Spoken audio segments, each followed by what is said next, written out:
Hi, this is Kristy from KristyCoromandel.com, and to start with you're going to need a piece of always artichoke cardstock. Now I've cut this piece slightly smaller, so this piece here measures 28 by 10.5 centimeters, and then I've gone and scored it at the 14 centimeter mark.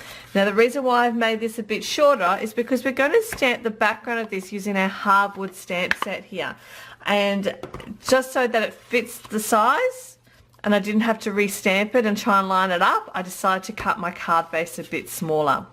So I have my stamp here, and it doesn't matter whether you're using a clear or a wood mount one, or it doesn't matter either if you decide to mount this to your clear block or not. It's completely up to you.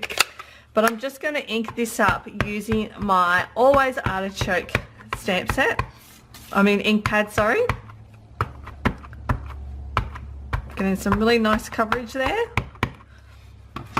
and then gently gonna eyeball it and place my card on top like so. Now you may want to use a bone folder just to smooth that out, so to make sure that you're getting that ink all over your card base there. And then when you're happy, we can lift it up carefully. And there's our base of our card. So we can set that aside. So I have some scrap pieces of cardstock here. I've got Pear Pizzazz, Crushed Curry, Old Olive and Pool Party. And I'm going to be using my vintage leaf stamp set. I'm going to use this image right here, which I have already mounted to my clear block.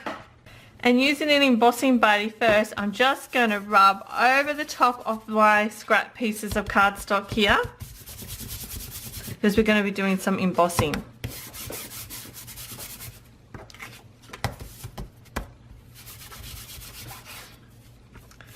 And inking these up using my Versamarker ink.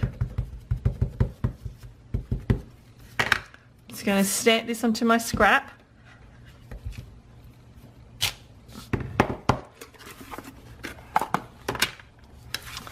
Got some clear embossing powder here.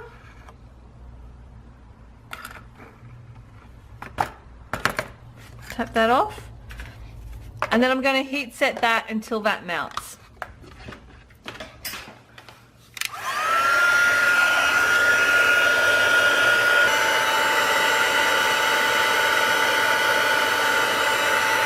Okay, so I've gone ahead and I've clear embossed that leaf on all 4 of my sheets of paper here, and then what I'm going to do is find the coordinating die set that goes with that stamp set, and I'm going to then cut these out using my Big Shot machine. And to hold that in place so it doesn't move, I am just going to put a little bit of washi tape just to hold that through as it goes through my Big Shot. So I'm going to cut all of these out and then we'll be back. So I've cut these out and this is what they all look like. So I'm going to set that aside for a moment, and I have with me here a piece of Whisper White cardstock that measures 9.5 by 3 centimeters, and I'm just going to place this onto my grid paper here, and I'm using my greeting that comes from One Big Meaning stamp set right here, and I've already mounted this to an imaging sheet, and I'm going to ink this up right in the middle. So I'm just going to line that up. Now to ink this up, because I want to ink this in multiple colors, I'm going to be using my Stampin' Right markers. And I'm going to use the brush tip here, and it's always best to start with your lightest color. So I'm going to start with Pear Pizzazz, and I'm going just to color in the thank you. So using the side of my brush, I'm not writing like a pen, but just using the side of the brush. This will preserve your Stampin' Right markers for longer as well.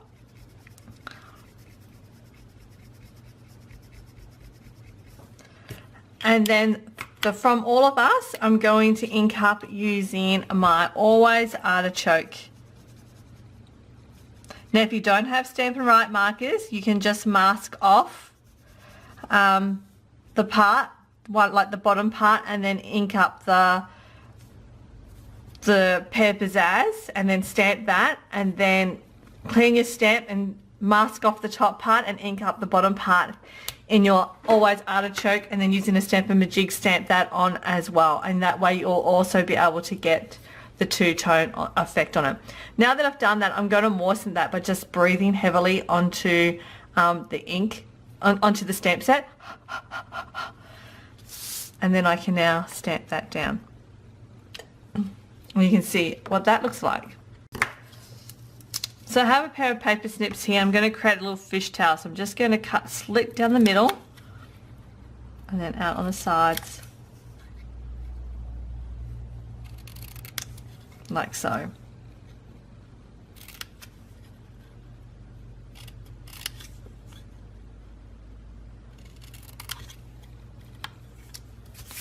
And you can see what that looks like. So I have my card base here and we're going to now lay out my elements.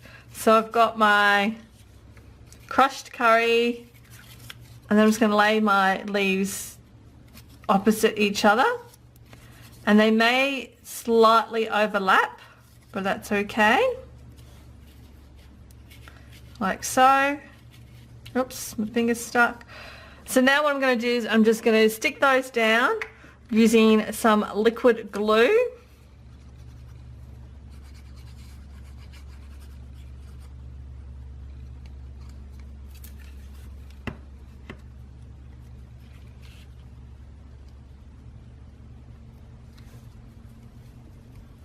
Like so, and I'm just going to continue doing that for the remainder of my leaves.